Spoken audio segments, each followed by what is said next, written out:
Good morning. देखो अभी तक हम क्या पढ़ चुके हैं, morphology of plant. Morphology of plant का मतलब होता है एक्सटर्नल कैरेक्टर्स की जो भी स्टडी होती है किसी भी ऑर्गेनिज्म की, उसको हम बोलते हैं कि हम उस ऑर्गेनिज्म की मॉर्फोलॉजी के बारे में पढ़ रहे हैं। अब हम पढ़ेंगे anatomy of plants. Anatomy of plants, anatomy का मतलब क्या होता है? देखो मॉर्फोलॉजी मतलब होता है एक्सटर्नल जो भी अपीयरेंस है उसके बारे में स्टडी करना, और एनाटॉमी का मतलब होता है इंटरनल स्ट्रक्चर क्या है किसी भी ऑर्गेनिज्म की।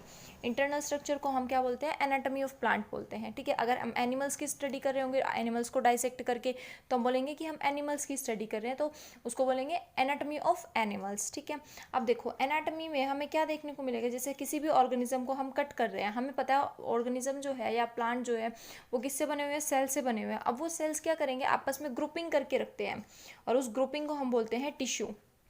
जब बहुत सारे सेल्स आपस में ग्रुप बना लेते हैं तो उसको हम बोलते हैं टिश्यू। लेकिन वो टिश्यू कैसा होना चाहिए कि जितनी भी सेल्स होंगी उनकी सेम ओरिजिन होनी चाहिए। सेम ओरिजिन का मतलब क्या है?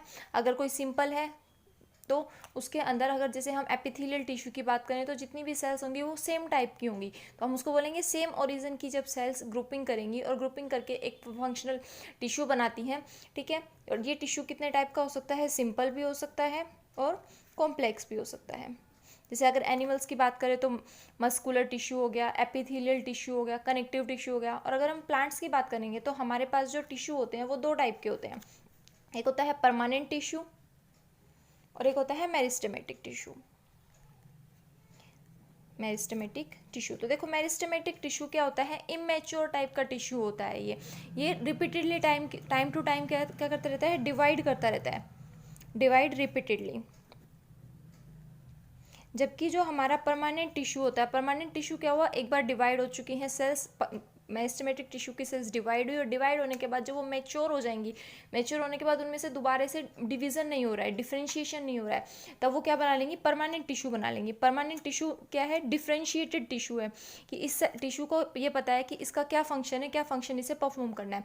जबकि मेरिस्टेमेटिक टिश्यू कैसी होती है? इमेच्योर टाइप की सेल्स होती हैं यहाँ पर, और ये इमेच्योर सेल्स डिवाइड करती रहती हैं और डिफ्रेंशिएट करेंगी। जब डिफ्रेंशिएट कर लेंगी तो वो परमानेंट टिश्यू के अंदर कन्वर्ट हो जाएंगी। अब जो हमारे पास में मेरिस्टेमेटिक टिश्यू होता है वो तीन टाइप का होता है। फर्स्ट है हमारे पास में apical tissue, apical meristematic tissue. Apical meristematic tissue का मतलब, एपिकल का मतलब क्या होता है? Apex reason.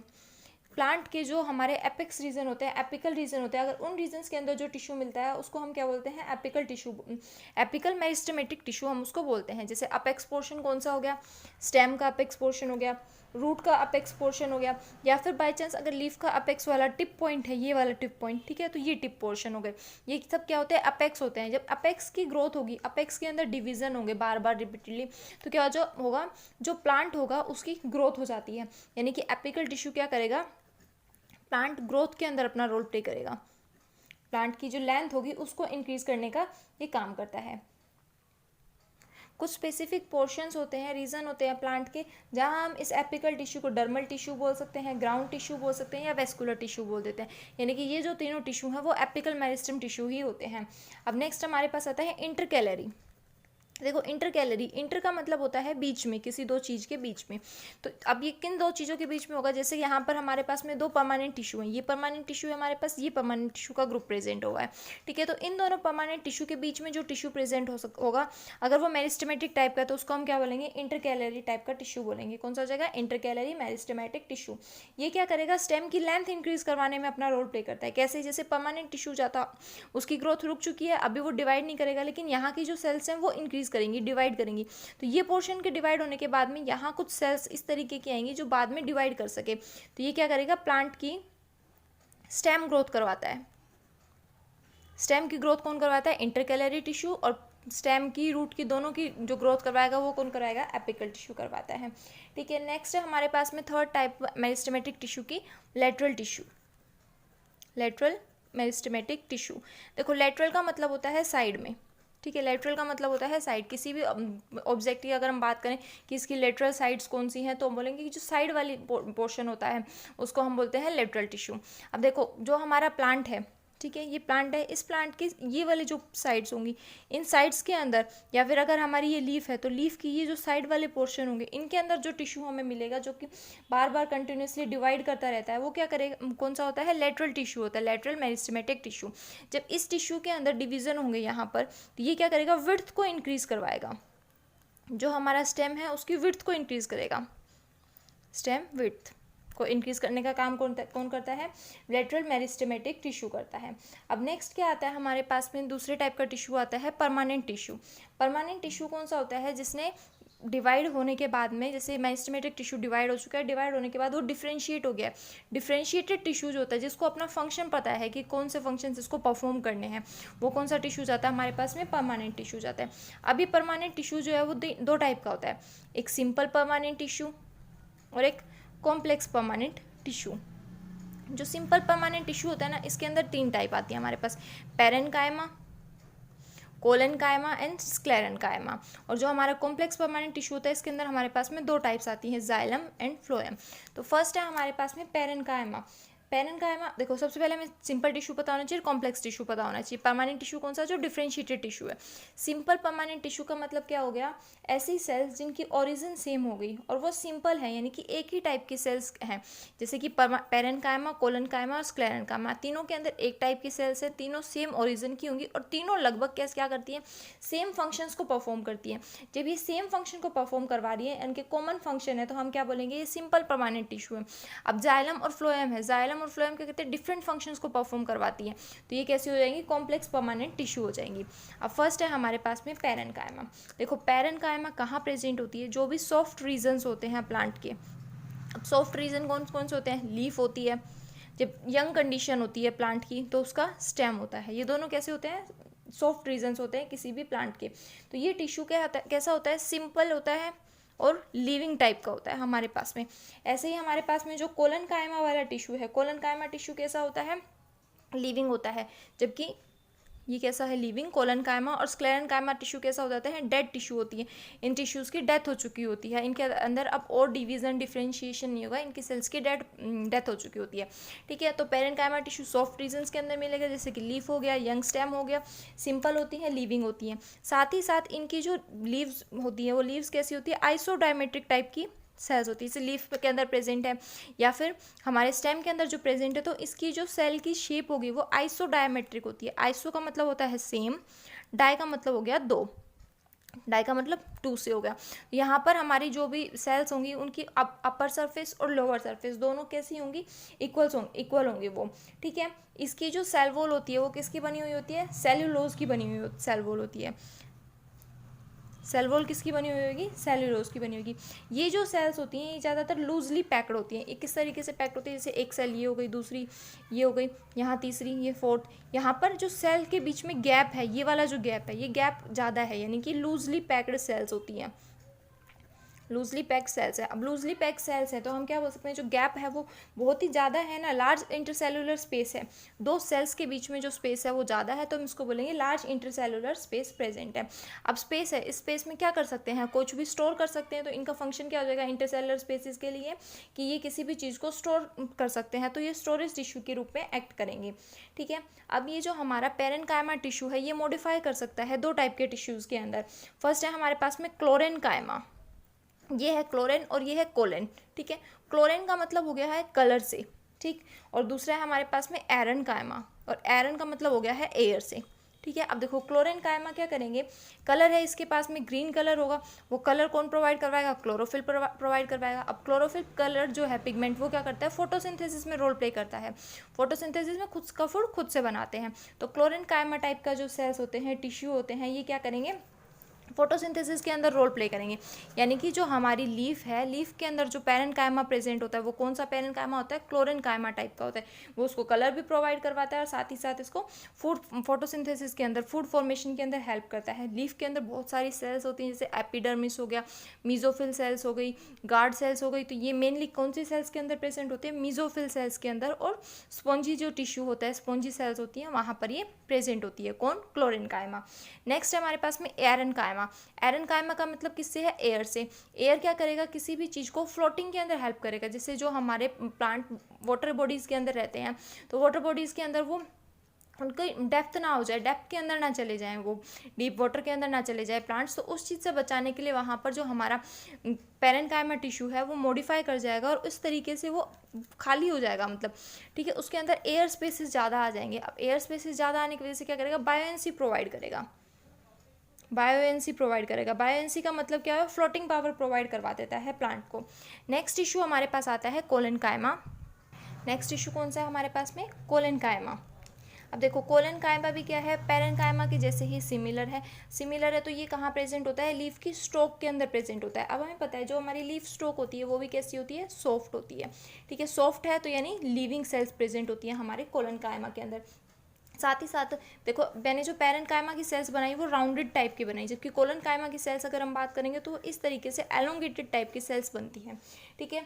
यहाँ पर इन सेल्स के पास में जो इंटरसेलुलर स्पेस होता है वो होता तो है, लेकिन as compare to parenchyma cells ये स्पेस कम होता है, इंटरसेलुलर स्पेस थोड़ा सा कम होता है। अब कम क्यों है, क्योंकि वहाँ पे डिपोजिशन हो जाता है।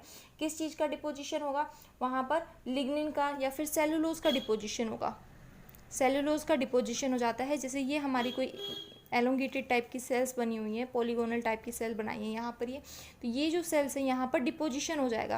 अब देखो दूसरी सेल जब यहाँ कोई आएगी और उसके ऊपर भी डिपोजिशन है, तो ये जो स्पेस होगा इंटरसेलुलर स्पेस, ये स्पेस कैसा हो जाएगा, कम हो जाएगा।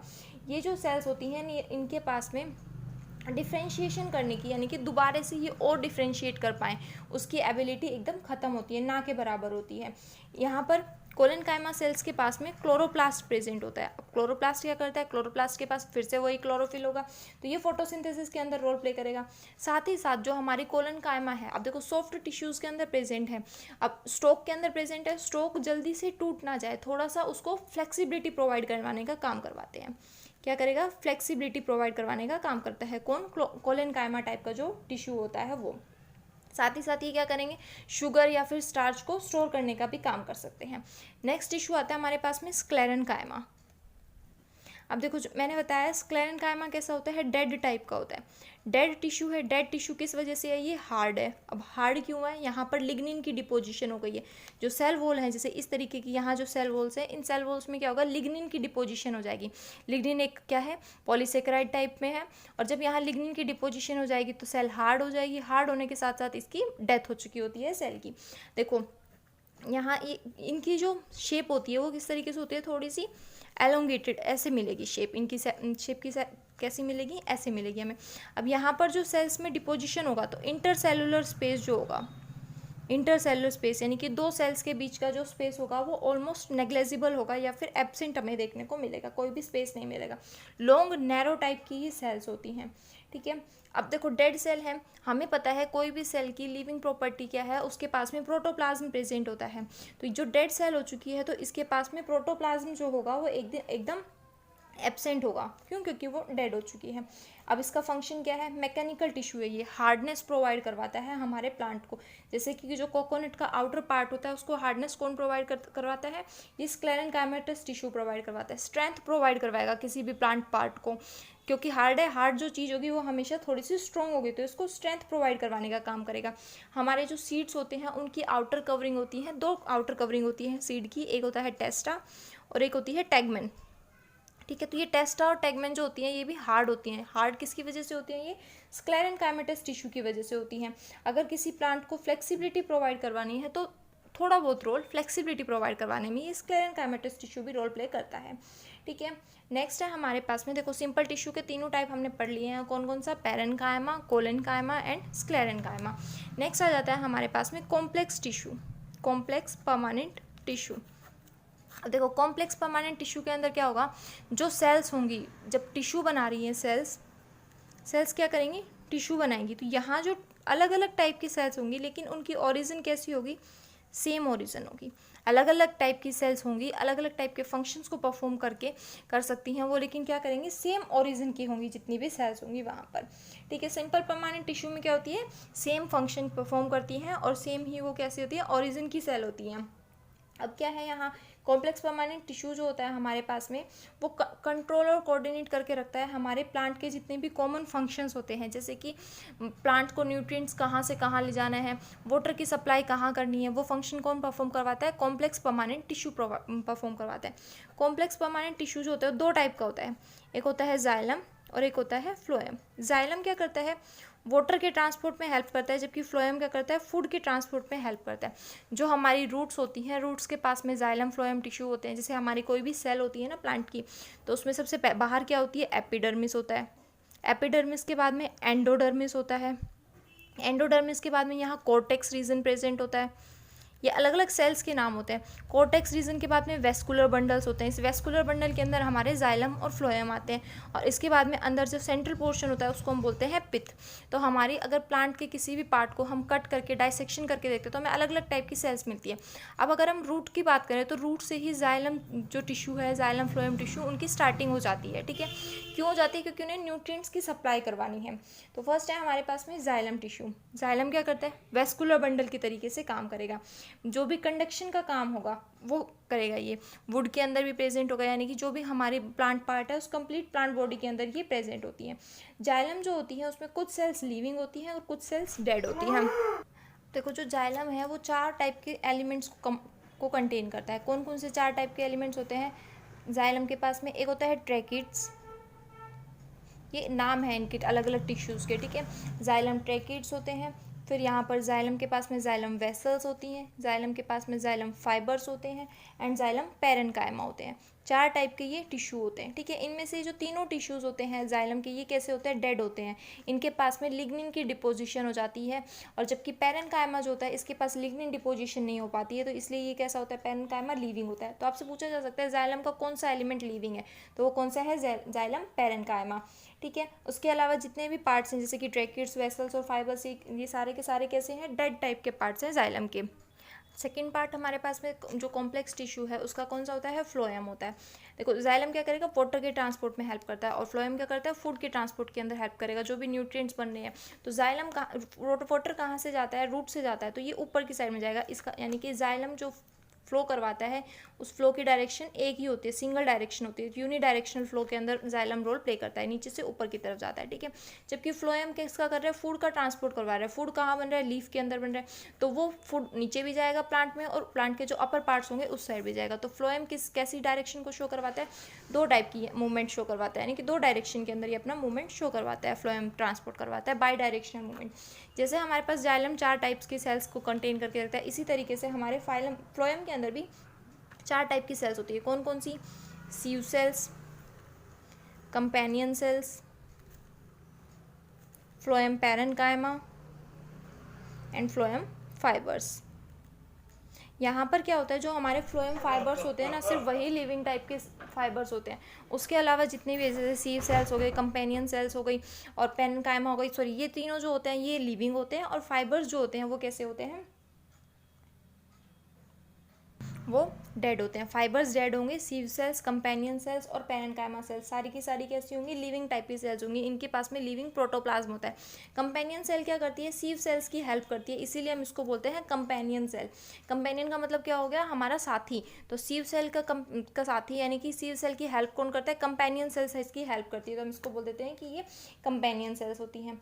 नेक्स्ट हमारे पास में दिया हुआ है डाइकोट और मोनोकोट जो रूट्स हैं उनके बीच में क्या क्या डिफरेंस होता है, कि डाइकोट रूट के अंदर कौन सी प्रॉपर्टी मिलती है और मोनोकोट रूट के अंदर कौन सी प्रॉपर्टी मिलती है।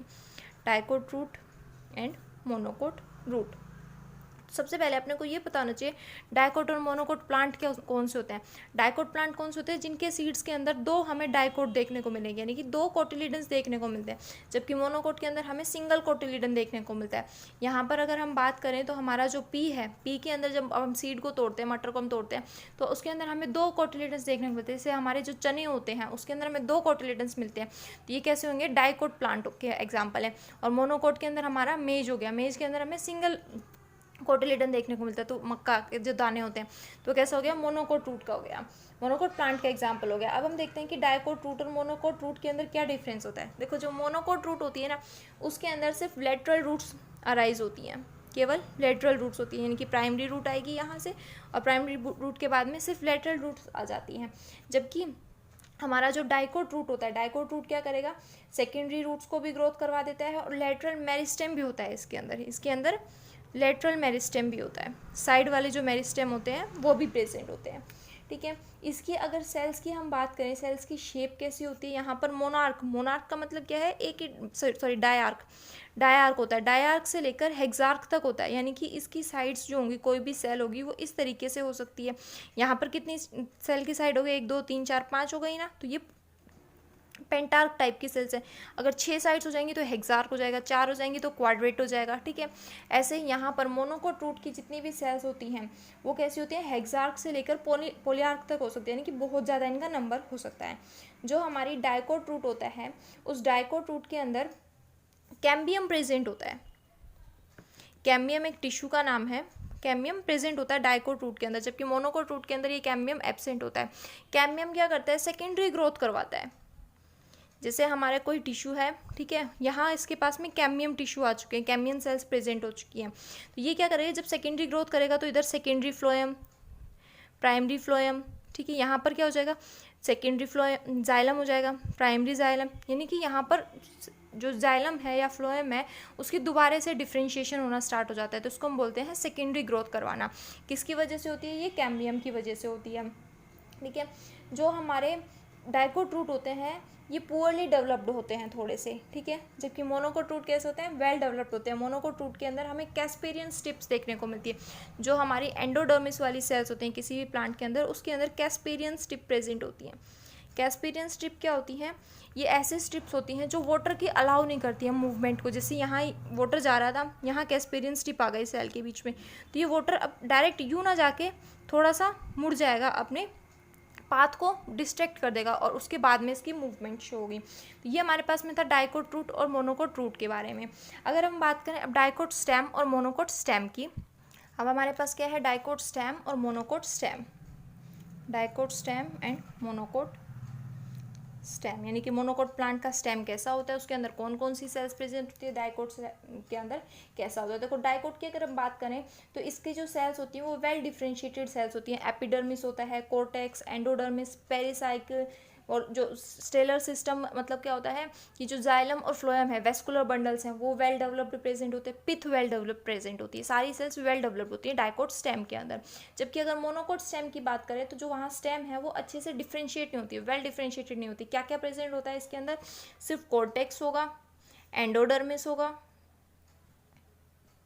पेरिसाइकिल और पिथ प्रेजेंट होते हैं। जबकि डाइकोट के अंदर हम देखें तो एपिडर्मिस भी मिलेगी हमें, कोर्टेक्स भी मिलेंगी, सारे टिश्यू वेल डेवलप्ड मिलते हैं। जो हमारे यहाँ हाइपोडर्मिस टाइप की सेल्स प्रेजेंट होती हैं डाइकोट के अंदर, वो हाइपोडर्मिस टाइप की सेल्स कैसी कौन से टिश्यू की बनी होती है, कोलन काइमस जो टिश्यू होता है उसकी बनी हुई होती है। जबकि मोनोकोट के अंदर यही हाइपोडर्मिस हमारा स्क्लेरन काइमस टिश्यू का बना हुआ होता है। यहाँ पर जो वेस्कुलर बंडल्स अरेंज होते हैं वो कैसे होते हैं, रिंग की फॉर्म में अरेंज होते हैं डाइकोट प्लांट के अंदर। जबकि मोनोकोट प्लांट के अंदर ये वेस्कुलर बंडल स्कैटर्ड रहते हैं, कि जैसे कोई प्लांट है तो ये वेस्कुलर बंडल्स कहीं भी प्रेजेंट हो सकते हैं। यहाँ क्या है, एक रिंग की फॉर्म बना के रखते हैं वो, ठीक है। जो हमारा डाइकोट स्टेम है इसके अंदर बंडल शीथ जो सेल्स होती हैं वो बंडल शीथ सेल्स एब्सेंट होती हैं, ये सेल्स के नाम है, ठीक है। यहाँ पर मोनोकोट स्टेम के अंदर क्या होता है, बंडल शीथ अच्छे से वेल डेवलप्ड फॉर्म के अंदर प्रेजेंट होती है। मेड्यूलरी रेज जो होती हैं, मेड्यूलरी रेज, ये मेड्यूलरी रेज मोनोकोट स्टेम के अंदर एब्सेंट होती हैं, जबकि जो हमारा डाइकोट स्टेम होता है इसके पास में ये वेल डेवलप्ड होती है। वेस्कुलर बंडल्स का नंबर डाइकोट स्टेम में क्या होता है, लिमिटेड होता है, और मोनोकोट स्टेम में बहुत ही ज़्यादा होता है। तो ये हमारे पास में था जो हमारी डाइकोट स्टेम है और मोनोकोट स्टेम है, इसके बीच में क्या डिफरेंस है। अब हमारे पास में डाइकोट स्टेम की लीफ और मोनोकोट की लीफ के बारे में पूछा जाता है कि किस तरीके की उनकी लीफ होती है, इनकी लीव्स के अंदर कौन कौन सी सेल्स प्रेजेंट होती है। तो देखो एपिडर्मिस जो होगा, लीफ की जो अपर पोर्शन होता है इसको हम बोलते हैं एपिडर्मिस। किसी भी सेल का अपर पोर्शन क्या कहलाता है, एपिडर्मिस कहलाता है। तो डाइकोट लीफ की जो अपर एपिडर्मिस होती है उसकी सेल्स कैसी होती है, लार्ज होती हैं, और लार्ज होने के साथ साथ में यहाँ पर इनकी जो वॉल होती है वो कैसी होती है, थिक होती है, ठीक है। जबकि हमारी मोनोकोट लीफ की जो सेल्स होती हैं वो थोड़ी सी पतली होती है, थिन होती है, ठीक है, थिन होती है ये। और यहाँ पर अपर सरफेस की कैसी थी, थोड़ी सी थिक थी और लोअर सरफेस की थिन होती है। यहाँ पर दोनों ही सरफेस की जो सेल्स होती हैं वो कैसी होती है, थिन होती है, यानी कि आइसोबायलैटरल टाइप की हमें सेल्स देखने को मिलती है। कौन से लीफ के अंदर, मोनोकोट लीफ के अंदर। अगर हम बात करें गार्ड सेल्स कैसी होती हैं, तो डाइकोट लीफ के अंदर गार्ड सेल्स बीन शेप होती हैं और हमारे मोनोकोट रूट के अंदर डम्बल शेप की गार्ड सेल्स प्रेजेंट होती है। ये बीन शेप शेल हो गई और ये हमारी dumbbell shape guard cells present हो गई मोनोकोट लीफ के अंदर।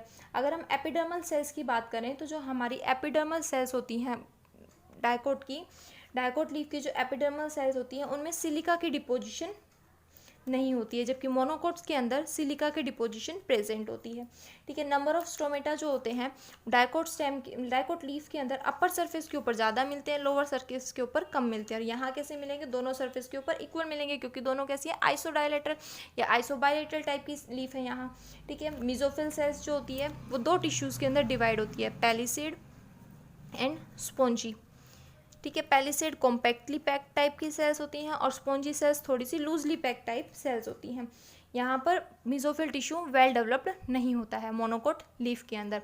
अब यहाँ देखो जो वेन्स जो होंगी वो प्रेजेंट होंगी, कैसा होगा, उनका नेटवर्क लाइक का स्ट्रक्चर होगा।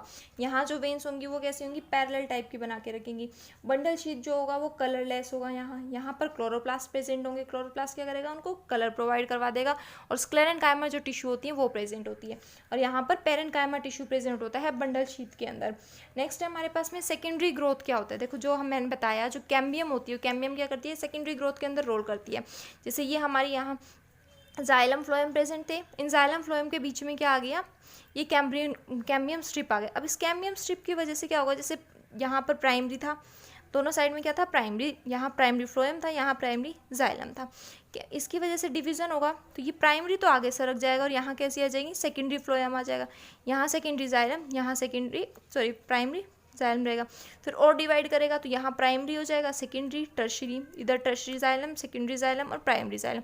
यानी कि सेल्स ने बहुत ज़्यादा डिवाइड कर लिया है, तो इसको हम बोलते हैं सेकेंडरी टिश्यू।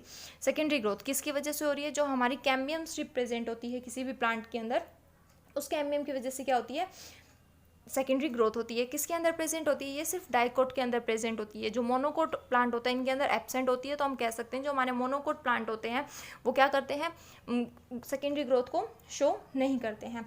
अब हमारा जो सबसे स्मॉलेस्ट फ्लावर होता है वो वुल्फिया होता है और जो सबसे लार्जेस्ट फ्लावर होता है वो रेफ्लेशिया होता है। सबसे स्मॉलेस्ट फ्लावर कौन सा होता है, वुल्फिया होता है। एंजियोस्पर्मिक फ्लावर होता है ये, ठीक है। एंजियोस्पर्मिक प्लांट्स जो भी होते हैं उसके अंदर जो फ्लावर होता है वो होता है वुल्फिया, सबसे स्मॉलेस्ट होता है। और जबकि सबसे लार्जेस्ट की बात करें तो हम कैसा होगा, रेफ्लेशिया। अब देखो जो हमारी वुड होती है ना उसको अलग अलग टाइप्स के बेसिस के ऊपर डिवाइड किया गया है।